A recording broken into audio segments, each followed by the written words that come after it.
পশ্চিম Europe বর্তমানে অতীতের সব রেকর্ড ভেঙে দেওয়া এক ভয়াবহ তাপপ্রবাহের মুখোমুখি। ওমেগা নামে পরিচিত এই তাপপ্রবাহের প্রভাবে ইতিমধ্যে কয়েক ডজন মানুষের মৃত্যু ঘটেছে। 1000-এর বেশি শিক্ষা প্রতিষ্ঠান বন্ধ ঘোষণা করা হয়েছে এবং বিভিন্ন এলাকায় বিদ্যুৎ সরবরাহ ব্যাহত হয়েছে। পাশাপাশি পোলট্রি শিল্প বড় ধরনের ক্ষতির সম্মুখীন হচ্ছে বলে জানিয়েছে রয়টার্স। ফ্রান্সে মঙ্গলবার প্রায় 80 বছর আগে তাপমাত্রার রেকর্ড সংরক্ষণ শুরু হওয়ার পর সবচেয়ে উষ্ণ দিন নথিভুক্ত করা হয়েছে।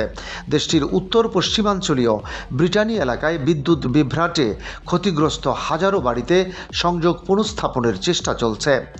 দক্ষিণ পশ্চিমাঞ্চলের পিসোস শহরে সর্বোচ্চ 44.3 ডিগ্রি সেলসিয়াস তাপমাত্রা রেকর্ড করা হয়েছে।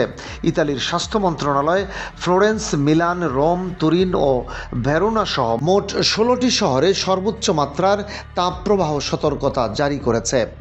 অন্যদিকে ব্রিটেন তার ইতিহাসের সবচেয়ে উষ্ণ জুন মাসের দিনের দিকে এগিয়ে যাচ্ছে। দেশটির আবহাওয়া বিভাগ ইতিহাসে মাত্র দ্বিতীয়বারের মতো চরম তাপপ্রবাহের সতর্কতা জারি করেছে।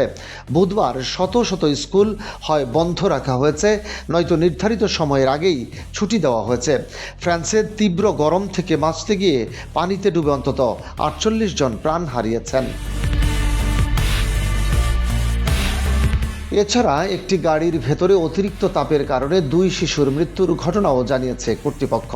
স্পেনে হিট স্ট্রোকে 2 প্রবীণ ব্যক্তির মৃত্যু হয়েছে। দেশটিতে সপ্তাহান্ত থেকে 40 ডিগ্রি সেলসিয়াসের বেশি তাপমাত্রা বিরাজ করছে।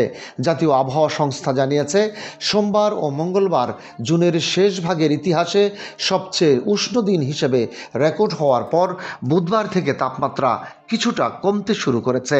ফরাসি কৃষি সংগঠনগুলোর তথ্য অনুযায়ী এই তীব্র গরমে ব্রিটানি ও পে দ্য লা লোয়ার অঞ্চলের পোল্ট্রি খামারগুলোতে লাখ লাখ মুরগি মারা গেছে। মৃত পাখিগুলো সংগ্রহ বা মাটি চাপা দেওয়ার আগে সেগুলোর উপর কাঠের গুঁড়া বা কাঠের কুচি ছড়িয়ে দেওয়ার পরামর্শ দেওয়া হয়েছে। রয়টার্স ক্লাইমেট মনিটরের তথ্যমতে ওমেগা ব্লক নামের বিরল এক আবহাওয়াগত পরিস্থিতি ইউরোপ জুড়ে রেকর্ড ভাঙা তাপমাত্রার জন্য দায়ী। এতে স্বাভাবিকের তুলনায় কোথাও কোথাও তাপমাত্রা 18 ডিগ্রি সেলসিয়াস পর্যন্ত বেশি দেখা গেছে।